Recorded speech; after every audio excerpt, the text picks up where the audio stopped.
The mass and class Kerala പോലീസിന്റെ വാർത്തയിലേക്കാണ്. The real Kochi സ്ക്വാഡിന്റെ വാർത്തയിലേക്ക്. Kannur സ്ക്വാഡല്ല, Kochi squad. ഒരു വർഷം മുമ്പ് പോലീസിനെ ആക്രമിച്ച് കടന്നു കളഞ്ഞ പ്രതിയെ അങ്ങ് ബംഗ്ലാദേശ് അതിർത്തിയിൽ നിന്ന് സാഹസികമായി പിടികൂടി നോർത്ത് പോലീസ്.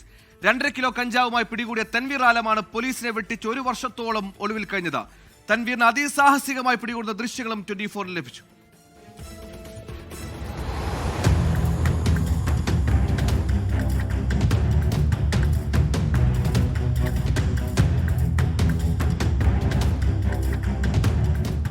കഴിഞ്ഞ വർഷം സെപ്റ്റംബർ 19-നാണ് നോർത്തിലെ ഒരു ലോഡ്ജ് മുറിയിൽ നിന്ന് തൻവീർ ആലം ഡാൻസ് ഓഫ് സംഘത്തിന്റെ പിടിയിലാവുന്നത്.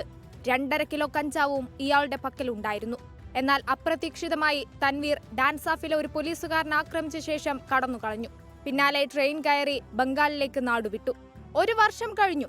ചാടിപ്പോയ അതേ തീയതിയിൽ തന്നെ തൻവീറിനെ കൊച്ചി സ്ക്വാഡ് പൂട്ടി. അതും ബംഗ്ലാദേശ് അതിർത്തിയിൽ ചെന്ന്. സിനിമകളെ വെല്ലുന്ന മാസ് ഓപ്പറേഷൻ.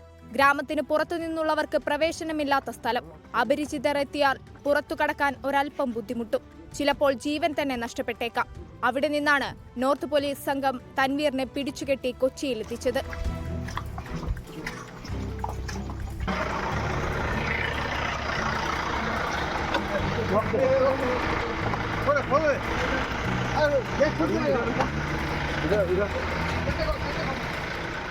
പ്രതിയെ കോടതിയിൽ ഹാജരാക്കി ഇന്നലെ രാത്രി റിമാൻഡ് ചെയ്തു. Ernakulam town north police SI Biju, ACPO Rajmohan, CPO Ajilesh, Rinu എന്നിവരടങ്ങിയ പോലീസ് സംഘമാണ് പശ്ചിമബംഗാളിലെത്തി പ്രതിയെ പിടികൂടിയത്. 24 കൊച്ചി.